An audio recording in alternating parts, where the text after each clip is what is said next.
வணக்கம், welcome to புஷ்பாவின் மாடித்தோட்டம். கோழி கொண்டை விளைஞ்சிருச்சு, அதனால் இன்னைக்கு பறிச்சிடலாம்.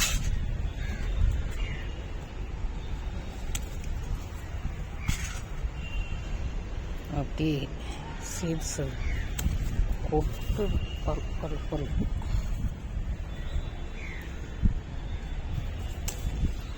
அப்படியே செண்டு வச்சு விட்டுடலாம் சாமிக்கு.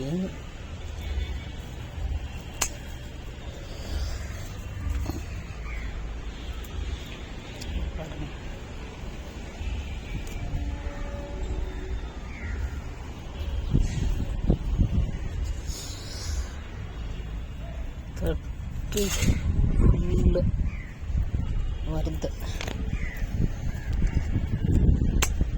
நானும் எல்லாம் கண்டிஷனுக்கு தான் வருதுன்னு சொல்லிட்டு விட்டு பார்த்தேன். இது மாதிரி ஆயிடுச்சு, இது காஞ்சிருச்சு பாருங்க, இது மாதிரி ஆயிடுச்சு.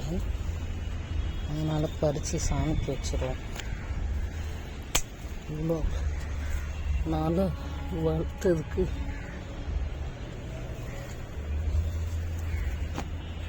பார்த்தோம்.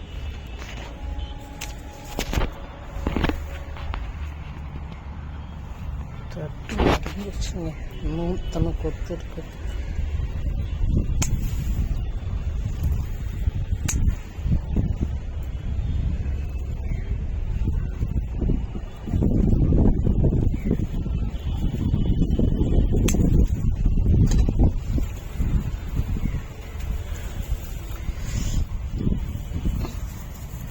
சீட்ஸ் எப்படி கொட்டுது பாருங்க.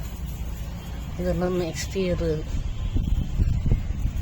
வளரும் செடி.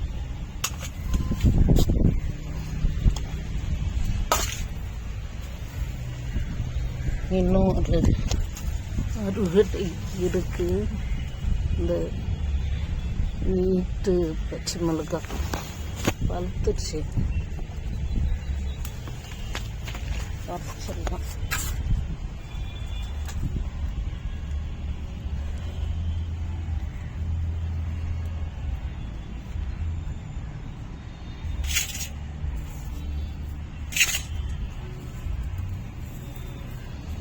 எவ்வளோ பூ வந்துருக்கு, இன்னும்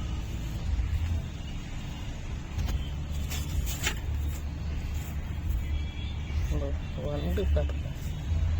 ஆவர செடியில் இருக்கு.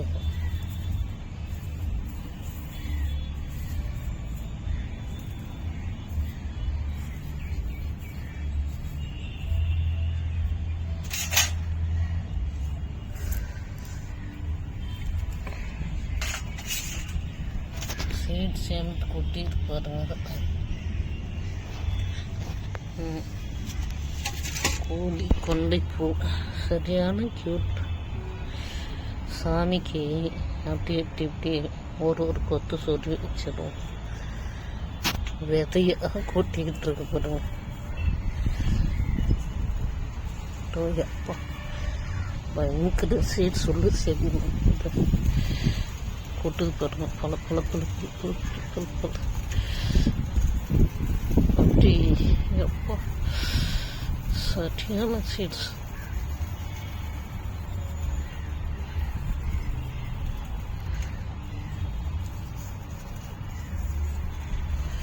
கொண்டு போய் எப்படியே போட்டு வச்சிடலான்னு சொல்லிட்டு பார்த்தாங்க.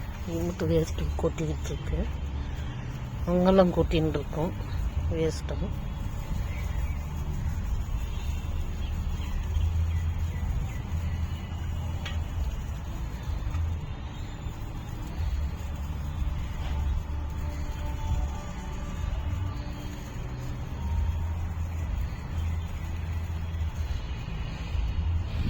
இந்த செடியெல்லாம் வரும்போதே பிச்சு போட்டுருவாங்க. ஆனால் இந்த வாட்டி அதுக்கு எப்படி தான் வளருது, சரி இத்தனை வாட்டி வருதே இது அப்படின்னு சொல்லிட்டு விட்டேன். ரொம்ப செம கியூட்டாக பூத்துருக்கு. கீழே கொட்டுறேன், அது சீட்ஸ் எடுத்துகிட்டு போயிட்டு மட்டும் எல்லாம் பண்ணுறேன். இருக்குது, ஃபுல்லாக சீட்ஸு தான் இருக்குது. அப்புறம் மாதிரி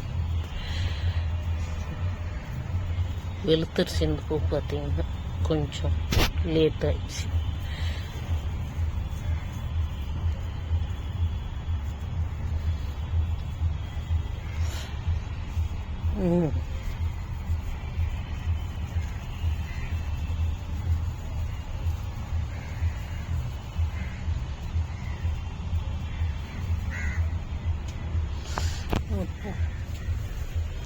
சூப்பராக அது பச்சை காந்தாரி, இதோட ஃப்ளேவர் வந்து சூப்பராக இருக்குது, சாப்பிட்றதுக்கு ரொம்ப டேஸ்ட்டாக இருக்குது. அப்படியே பச்சையாக கடிச்சு நம்ம சாப்பிட்றதுக்கு செம்ம டேஸ்ட்டாக இருக்குது இந்த பச்சை காந்தாரி. Okay, thank you.